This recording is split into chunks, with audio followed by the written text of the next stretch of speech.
ಆತ್ಮೀಯ ಸ್ನೇಹಿತರೆ, ಆರಾಧ್ಯ tutorial digital classes YouTube ಚಾನಲ್ಗೆ ತಮಗೆಲ್ಲರಿಗೂ ಸ್ವಾಗತ. 10ನೇ ತರಗತಿಯ ತ್ರಿಕೋನಮಿತಿಯ ಪೂರಕ ಸಂಬಂಧಗಳ ಲೆಕ್ಕಗಳನ್ನು ನೋಡೋಣ.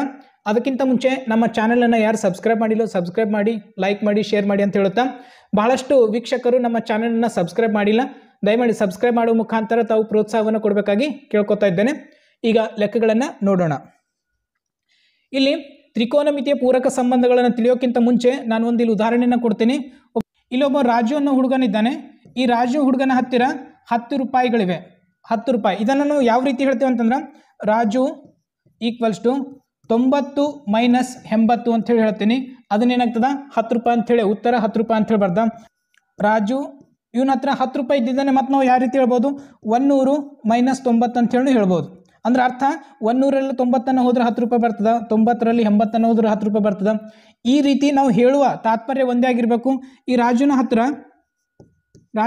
30 ರೂಪಾಯಿ ಇವೆ. ಇದನ್ನು ಯಾವ ರೀತಿ ಹೇಳ್ತೀನಿ ಅಂದ್ರೆ, ರಾಜು ಈಕ್ವಲ್ಸ್ ಟು 90 ಮೈನಸ್ 60. 90ರಲ್ಲಿ 60 ಮೈನಸ್ ಮಾಡಿದಾಗ 30 ಅನ್ನೋದು ಸಿಗ್ತದೆ. ಯಾಕಂತಂದ್ರೆ ಇಲ್ಲಿ ಸೈನ್ ಥೀಟಾ ಅನ್ನೋದು, ಇಲ್ಲಿ sine 90 minus theta equals to cos theta ಅನ್ನೋದು ಪೂರಕ ಸಂಬಂಧಗಳು ಬರ್ತಾವೆ. ಈ ಸೂತ್ರಗಳನ್ನ ಯಾವ ರೀತಿ ಬರ್ತಾವೆ ಅನ್ನೋದು ನೋಡೋಣ. ಸೈನ್ 60 ಡಿಗ್ರಿ ಅಂತ ಹೇಳಿದೆ. ಇದನ್ನು ನಾವು ಯಾವ ರೀತಿ ಬರ್ಕೊಳ್ಬಹುದು ಅಂತಂದ್ರೆ, ಇದನ್ನು ನಾವು ಸೈನ್ 90 ಮೈನಸ್ 30 ಡಿಗ್ರಿ ಅಂತೇಳಿ ಬರ್ಕೊಳ್ಬೋದು. 90 ಮೈನಸ್ 30 ಅಂತೇಳಿ ಬರ್ಕೊಬೋದು. ಮತ್ತೊಂದು ಉದಾಹರಣೆಯನ್ನು ತಗೋತೀನಿ. ಸೈನ್ 20 ಡಿಗ್ರಿ ಅಂತೇಳಿದೆ. ಇದನ್ನು ಯಾವ ರೀತಿ ಬರ್ಕೊಳ್ಬೋದು ಅಂತಂದ್ರೆ, ಸೈನ್ 90 ಮೈನಸ್ 70, 90 ಮೈನಸ್ 70 ಮೈನಸ್ ಮಾಡಿದ್ರೆ ಸೈನ್ 20 ಅನ್ನೋದು ಬರ್ತದೆ. ಇನ್ನೊಂದು ನೋಡೋಣ. ಕಾಸ್ 70 ಡಿಗ್ರಿ ಅಂತ ಹೇಳಿದೆ. ಇದನ್ನು ಯಾವ ರೀತಿ ಬರ್ಕೊಳ್ಬೋದು ಅಂತಂದ್ರೆ, ಕಾಸ್ 90 ಮೈನಸ್ 20 ಅಂತೇಳಿ ಬರೆದಾಗ 70 ಅನ್ನೋದು ಬರ್ತಾ. ಇದು ಬರೆದ ನಂತರ ಮುಂದಿನ ಸೂತ್ರವನ್ನು ಅಪ್ಲೈ ಮಾಡಬೇಕು, ಡೈರೆಕ್ಟಾಗಿ ಅಪ್ಲೈ ಮಾಡಬಾರ್ದು. ಇದಾದ ನಂತರ ಏನಾಗ್ತದೆ ಅಂತಂದ್ರೆ, ಸೂತ್ರಗಳನ್ನು ತ್ರಿಕೋನಮಿತಿಗೆ ಸಂಬಂಧಿಸಿದ 3 ಸೂತ್ರಗಳು ಬರ್ತಾವೆ. ಸೂತ್ರಗಳನ್ನು ನೋಡೋಣ. Sine 90 minus theta equals to cos theta ಅಂತೇಳಿ ಆಗ್ತದೆ. ಇನ್ನೊಂದು tan 90 minus theta equals to cot theta. ಇನ್ನೊಂದು sec 90 minus theta equals to cosec theta. ಈ ರೀತಿ 3 ಸೂತ್ರಗಳನ್ನು ಬರ್ತವೆ. ನಾವು ಇದ್ರದ್ದು ವ್ಯುತ್ಕ್ರಮಗಳನ್ನು ಬರ್ಕೊಳ್ಬೋದು. ಕಾಸ್ 90 ಮೈನಸ್ ಥೀಟಾ ಅಂತಂದರೆ ಇಲ್ಲಿ ಸೈನ್ ಥೀಟಾ ಈಕ್ವಲ್ ಆಗ್ತದೆ. ಇದು ಸೈನ್ ಥೀಟಾಕ್ಕೆ. ಕಾಟ್ 90 ಮೈನಸ್ ಥೀಟಾ ಅನ್ನೋದು ಟ್ಯಾನ್ ಥೀಟಾಕ್ಕೆ ಈಕ್ವಲ್ ಆಗ್ತದೆ. ಇಲ್ಲಿ ಕೊಸೆಕ್ 90 ಮೈನಸ್ ಥೀಟಾ ಅನ್ನೋದು ಸೆಕ್ ಥೀಟಾಕ್ಕೆ ಈಕ್ವಲ್ ಆಗ್ತದೆ. ಇವು 3 ಸೂತ್ರಗಳನ್ನು, 3 ಮುಖ್ಯ ಸೂತ್ರಗಳು ಇವು 3. ಅವುಗಳನ್ನು ಈ ರೀತಿನೂ ನಾವು ಬರ್ಕೊಳ್ಬಹುದು. ಇವಾಗ ಒಂದು ಉದಾಹರಣೆ ಲೆಕ್ಕವನ್ನು ನೋಡೋಣ. ಸೈನ್ 26 ಡಿವೈಡ್ ಬೈ ಕಾಸ್ 64 ಅಂತ ಹೇಳಿದೆ ಪ್ರಶ್ನೆ. ಸೈನ್ 26 ಡಿಗ್ರಿ ಭಾಗಿಲೆ ಕಾಸ್ 64 ಡಿಗ್ರಿ ಅಂತ ಹೇಳಿದೆ. ಇಲ್ಲಿ ಅಂಶಕರ ಚೇಂಜ್ ಮಾಡಬೇಕು ನಾವು ಅಥವಾ ಛೇದನಕರ ಚೇಂಜ್ ಮಾಡಬೇಕು. ಇದ್ರ ಪರಿಹಾರವನ್ನು ನೋಡೋಣ.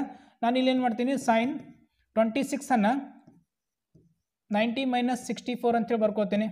ಈ 90 ಮೈನಸ್ 64 ಮಾಡಿದಾಗ 26 ಅನ್ನೋದು ಬರ್ತದೆ. 26 ಅನ್ನೋದು ಬಂತು. ಇದು ಇಲ್ಲಿ ಸೈನ್ 26 ನಾವು ಈ ರೀತಿ ಬರ್ಕೊಳ್ಬೋದು. ಡಿವೈಡ್ ಬೈ ಕಾಸ್ 64 ಸೂತ್ರವನ್ನು ಅಪ್ಲೈ ಮಾಡಬೇಕು. ಸೈನ್ 90 ಮೈನಸ್ ಥೀಟಾ ಅನ್ನೋದು ಕಾಸ್ ಥೀಟಾ ಅಂತ ಹೇಳ್ತದೆ. ಕಾಸ್ ಥೀಟಾ ಜಗದಾಗ ಎಷ್ಟಿದೆ, 64 ಭಾಗಿಲೆ ಕಾಸ್ 64. 2 ಕ್ಯಾನ್ಸಲ್ ಆಗಿ ಉತ್ತರ 1 ಅಂತೇಳಿ ಬರ್ತದೆ. ಇಲ್ಲಿ ಇನ್ನೊಂದು ಎರಡನೇ ಲೆಕ್ಕವನ್ನು ಕೊಟ್ಟಿದ್ದಾರೆ. Sine square 63 plus sine square 27 divide by cos square 17 degree plus cos square 73 ಅಂತೇಳಿ ನಾವು ಅಂಶದಲ್ಲಿ ಮತ್ತು ಛೇದನದಲ್ಲಿ ಏನೇನು ಚೇಂಜಸ್ ಮಾಡಬೇಕು ಅನ್ನೋದು ನೋಡೋಣ. ಅಂಶದಲ್ಲಿ ಇದ್ದಿದ್ದು ಒಂದು ಸೈಡ್ ಇದ್ದು ಯಾವುದಾದ್ರೂ ಒಂದನ್ನು ಚೇಂಜ್ ಮಾಡಬೇಕು. ಛೇದನದಲ್ಲಿ ಇದ್ದಿದ್ದು ಒಂದನ್ನು ಚೇಂಜ್ ಮಾಡಬೇಕು. ನಾನು ಸೈನ್ ಸ್ಕ್ವೇರ್ 63 ಈ ರೀತಿ ಬರ್ಕೊಳ್ತೀನಿ. 90 ಮೈನಸ್ 27 ಅಂತೇಳಿ ಬರ್ಕೊಳ್ತೀನಿ.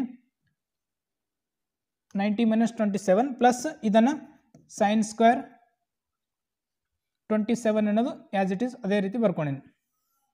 ಡಿವೈಡ್ ಬೈ ಈ ಕಾಸ್ ಸ್ಕ್ವೇರ್ 17 ಅದನ್ನು ಯಾವ ರೀತಿ ಬರ್ಕೊಳ್ತೀನಿ ಅಂತಂದ್ರೆ, 90 ಮೈನಸ್ 73 ಪ್ಲಸ್ ಕಾಸ್ ಸ್ಕ್ವೇರ್ 73 ಡಿಗ್ರಿಯನ್ನು ಬರ್ಕೊಂಡಿನಿ. ಸೈನ್ ಸ್ಕ್ವೇರ್ 90 ಮೈನಸ್ ಥೀಟಾ ಅಂತಂದ್ರೆ ಕಾಸ್ ಸ್ಕ್ವೇರ್ ಅಂತ ಹೇಳಾಗ್ತದೆ. ಕಾಸ್ ಸ್ಕ್ವೇರ್ ಇಲ್ಲಿ ಥೀಟಾ ಜಗದ 27 ಇದೆ. 27 ಪ್ಲಸ್ ಇದು ಸೈನ್ ಸ್ಕ್ವೇರ್ 27 ಡಿವೈಡ್ ಬೈ ಇದು ಕಾಸ್ ಸ್ಕ್ವೇರ್ 90 ಮೈನಸ್ ಥೀಟಾ ಅಂತಂದ್ರೆ ಸೈನ್ ಸ್ಕ್ವೇರ್ ಇಲ್ಲಿ ಥೀಟಾ ಜಗದ 73 ಪ್ಲಸ್ ಕಾಸ್ ಸ್ಕ್ವೇರ್ 73. ಇಲ್ಲಿ cos square theta plus sine square theta ಅಲ್ಲಿ ನಿತ್ಯ ಸಮೀಕರಣಗಳು ತ್ರಿಕೋನಮಿತಿಯ ನಿತ್ಯ ಸಮೀಕರಣಗಳು ಅಪ್ಲೈ ಮಾಡಿದಾಗ 1 ಅಂತೇಳಿ ಬಂತು ಡಿವೈಡ್ ಬೈ ಇದು 1 ಅಂತೇಳಿ ಆಯಿತು. ಯಾಕಂತಂದ್ರೆ ಇಲ್ಲಿ ಬೇಕಾದ್ರೆ ನೀವು ಕಾರಣವನ್ನು ಬರೀರಿ, sine square theta plus cos square theta equals to 1 ಅಂತೇಳಿ ಆಗ್ತದ. 1/1 ಅಂತಂದ್ರೆ ಉತ್ತರ ಇದ್ರದ್ದು 1. ಇಲ್ಲಿ ಮೂರನೇ ಪ್ರಶ್ನೆ ಕಾಸ್ 48 ಮೈನಸ್ ಸೈನ್ 42 ಇವೆರಡರಲ್ಲಿ ಯಾವುದಾದ್ರೂ ಒಂದು ಚೇಂಜ್ ಮಾಡಬೇಕು. ಕಾಸ್ 48 ಡಿಗ್ರಿ ಮೈನಸ್ ಸೈನ್ 42 ಅಂತೇಳಿ ಪ್ರಶ್ನೆ ಇದೆ. ಸೈನ್ 42 ಡಿಗ್ರಿ ಅಂತೇಳಿದೆ. ಇದನ್ನು ನಾನು ಕಾಸನ್ನು ಚೇಂಜ್ ಮಾಡ್ತೀನಿ. ಕಾಸನ್ನು ಈ ರೀತಿ ಬರ್ಕೊಳ್ಬೋದು, 90 ಮೈನಸ್ 42 90ರಲ್ಲಿ 42 ಅನ್ನೋದಾಗ 48 ಅಂತೇಳಿ ಬರ್ದ ಮೈನಸ್ ಸೈನ್ 42. ನೆಕ್ಸ್ಟ್ ಸ್ಟೆಪ್ನಲ್ಲಿ ತ್ರಿಕೋನಮಿತಿಯ ಪೂರಕ ಸಂಬಂಧಿಸಿದ ಸೂತ್ರವನ್ನು ಅಪ್ಲೈ ಮಾಡಬೇಕು. ಇಲ್ಲಿ ಕಾಸ್ 90 ಮೈನಸ್ ಥೀಟಾ ಅಂದ್ರೆ ಸೈನ್, ಇಲ್ಲಿ ಥೀಟಾ ಜಗದ 42 ಮೈನಸ್ ಇದು sine 42 sine 42 minus sine 42 answer 0 ಅನ್ನೋದು ಬಂತು. ಉಳಿದ 4 ಲೆಕ್ಕಗಳನ್ನು ತಾವು ಪ್ರಾಕ್ಟೀಸ್ ಮಾಡಬೇಕು. ಇದನ್ನು ಈ ವಾರ್ಷಿಕ ಪರೀಕ್ಷೆಯಲ್ಲಿ ಒಂದು 2 ಅಂಕ ಪ್ರಶ್ನೆ ಅನ್ನೋದು ಕೇಳಬಹುದು. ಈ ಲೆಕ್ಕಗಳನ್ನು ಪ್ರಾಕ್ಟೀಸ್ ಮಾಡುವ ಮುಖಾಂತರ ತಾವು ವಾರ್ಷಿಕ ಪರೀಕ್ಷೆಯಲ್ಲಿ 2 ಅಂಕಗಳನ್ನು ಗಳಿಸಬಹುದು. ವಿಡಿಯೋನ ಇಷ್ಟ ಆದರೆ ಲೈಕ್ ಮಾಡಿ, ಶೇರ್ ಮಾಡಿ, ಸಬ್ಸ್ಕ್ರೈಬ್ ಮಾಡಿ. ಧನ್ಯವಾದಗಳು.